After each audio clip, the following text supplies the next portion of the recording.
Welcome to true 9 news.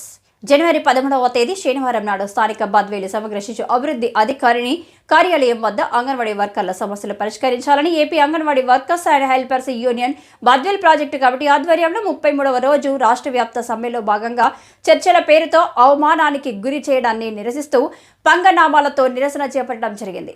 ఈ సందర్భంగా CITU జిల్లా కార్యదర్శి కె నాగేంద్రబాబు మాట్లాడుతూ అతి తక్కువ వేతనం పొందుతున్న అంగన్వాడీ టీచర్లు ఆయాల వేతనాలు పెంచడానికి ప్రభుత్వం నిరాకరించడం అమానుషమని, దశాబ్దాల పాటు పనిచేసిన వారికి గ్రాట్యుటీ, పెన్షన్ సౌకర్యం లేకపోవడం సిగ్గుచేటని అన్నారు.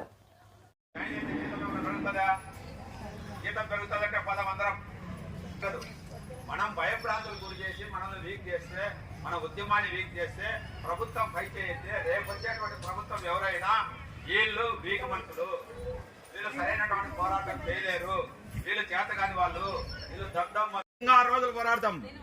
కోర్టు నుంచే వచ్చి నువ్వు జాయిన్ కావాలంటే కోర్టు ద్వారానే జాయిన్ అవుదాం. కోర్టే మనకు జీతం ఇప్పించేటువంటి పరిస్థితి ఉంటే ఆ ఉద్యమాన్ని కూడా మనం స్వీకరించాల్సినటువంటి అవసరం ఉంది. కాబట్టి ధైర్యంగా ఉండండి, పోరాడదాం, ఎంతకైనా తెగిద్దాం. మీ ఉద్యోగాలు కాపాడేటువంటి బాధ్యత సిఐటి తీసుకుంటుందని చెప్పి తెలియజేస్తా ఉన్నాం. ఒకరికొకరు ధైర్యంగా ఉండండి.